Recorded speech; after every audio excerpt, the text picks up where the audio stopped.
మన ప్రభువైన యేసుక్రీస్తు నామమునకే మహిమ కలుగునుగాక. ప్రియులారా, లూకా రాసిన సువార్త 15వ అధ్యాయము 11వ వచనము నుండి 12వ వచనం అలాగనే 21వ వచనం వరకు మనం చదువుకుంటే అక్కడ ఒక వ్యక్తి కనబడతారు.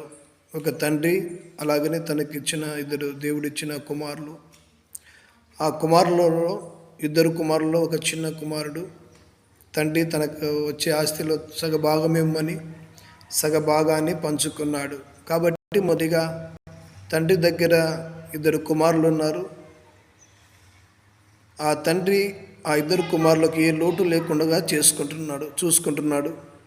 అలాగనే చిన్న కుమారుడు తండ్రి ఆస్తిని అడుగుతున్నాడు. తనకు వచ్చే ఆస్తి భాగం ఇమ్మని అడిగాడు. కాబట్టి ఆస్తిని తండ్రి పంచిపెట్టాడు.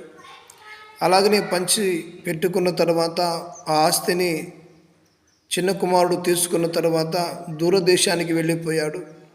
ఎప్పుడైతే దూరదేశానికి వెళ్ళిపోయాడో అక్కడ ఎవరి భయం లేకుండా భక్తి లేకుండా బ్రతికాడు. అలాగనే ఆ ఆస్తిని పాడు చేసుకున్నాడు కూడా.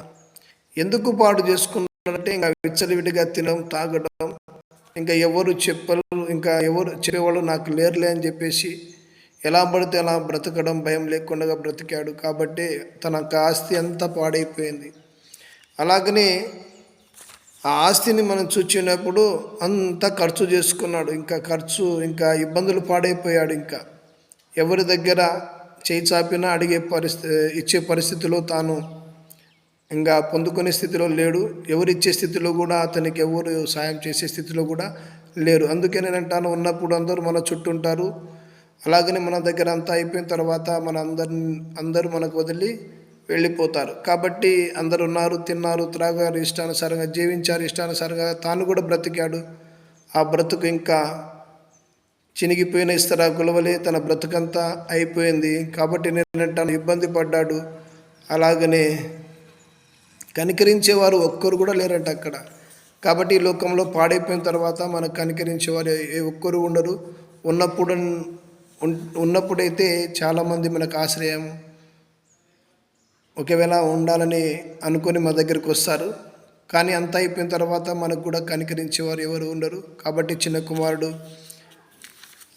ఆ దేశంలో ఉన్నప్పుడు ఎవరు కనికరించేవాళ్ళు లేరు. అలాగనే పంది తినే పొట్టును కూడా తినడానికి కూడా వెనకాడకుండా అటువంటి స్థితిలోనికి వెళ్ళిపోయాడు. తర్వాత బుద్ధి వచ్చింది, తండ్రిని గుర్తు చేసుకుని తండ్రి యుద్ధకు తిరిగి వచ్చాడు. అలాగనే మనం ఈ లోకంలో చెడిపోయాం.